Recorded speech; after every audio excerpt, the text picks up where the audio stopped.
بسم اللہ الرحمن الرحیم۔ السلام علیکم۔ روزانہ واقعات سننے کے لیے اس چینل کو سبسکرائب کریں۔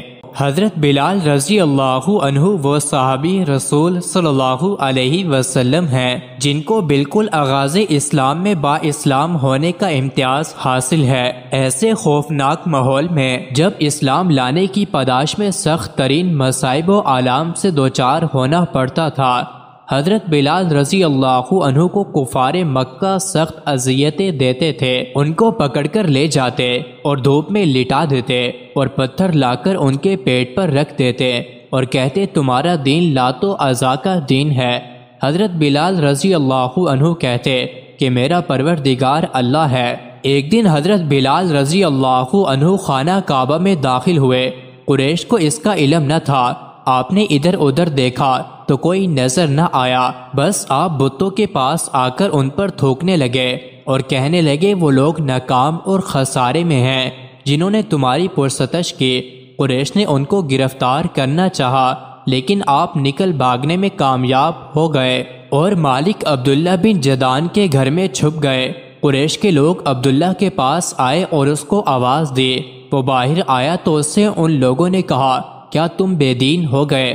اس نے کہا مجھ جیسے شخص سے بھی ایسی بات کہی جا رہی ہے، اب تو میں محض اس کے کفارے میں لات و عزا کے لیے 100 اونٹنیاں قربان کروں گا۔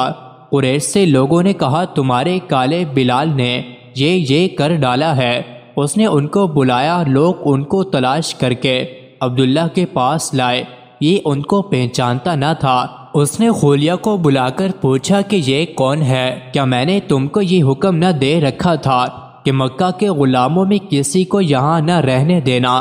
خلیہ نے کہا یہ تمہاری بکریاں چراتا تھا اور اس کے علاوہ کوئی اور ان کی بکریوں کو پہچانتا نہ تھا، اس طرح میں نے اسے چھوڑ دیا تھا۔ اس کے بعد عبداللہ نے ابو جہل اور امیہ بن خلف سے کہا بلال تمہارے حوالے ہے، تم لوگ اس کے ساتھ جو چاہو کرو۔ یہ دونوں ان کو بتھا کے تپتے ہوئے حصے پر کھینچتے ہوئے لاتے ہیں اور ان کے دونوں بازو پر چکی رکھ دیتے ہیں اور کہتے ہیں اکفروا بمحمد، یعنی محمد کا انکار کرو۔ یہ کہتے ہیں یہ نہیں ہو سکتا کہ دامن مصطفیٰ صلی اللہ علیہ وآلہ وسلم چھوڑوں، اور پھر اللہ کی توحید کا اعلان کرتے ہیں۔ اس عذاب کا سلسلہ ٹوٹا نہ تھا کہ وہاں سے حضرت ابو بکر رضی اللہ عنہ کا گزر ہوا۔ انہوں نے فرمایا اس کا اسود کالے کو کیا کرنا چاہتے ہو؟ خدا کی قسم تم اس سے انتقام لے ہی نہیں سکتے۔ امیہ بن خلف نے اپنے آدمیوں سے کہا دیکھو میں ابو بکر کے ساتھ ایک ایسا کھیل کھیلتا ہوں کہ ابھی تک ان کے ساتھ یہ کھیل کھیلا نہ گیا ہوگا۔ پھر ہنس کر بولا ابو بکر تمہارا میرے اوپر قرض ہے، تم مجھ سے بلال کو خرید لو۔ آپ نے فرمایا ہاں کیا لوگے؟ اس نے کہا تمہارے غلام نستاس کو۔ حضرت ابو بکر رضی اللہ عنہ نے فرمایا اگر میں اسے دے دوں تو تم بلال کو مجھے دے دو گے؟ اس نے کہا ہاں۔ حضرت ابو بکر رضی اللہ عنہ نے فرمایا میں نے یہ کر لیا۔ پھر وہ ہنس کر بولا نہیں واللہ آپ کو اس کے ساتھ اس کی بیوی کو بھی دینا ہوگا۔ حضرت ابو بکر نے فرمایا چلو یہی صحیح۔ پھر اس نے وہی شرارت کی کہ نہیں آپ کو اس کی بیوی کے ساتھ اس کی لڑکی کو بھی دینا ہوگا۔ حضرت ابو بکر نے فرمایا چلو یہ بھی صحیح۔ پھر وہ ہنس کر بولا اتنے میں بھی نہیں ہو سکتا جب تک کہ آپ ان کے ساتھ 200 دینار نہ دیں۔ حضرت ابو بکر نے فرمایا تمہیں جھوٹ سے کچھ شرم نہیں؟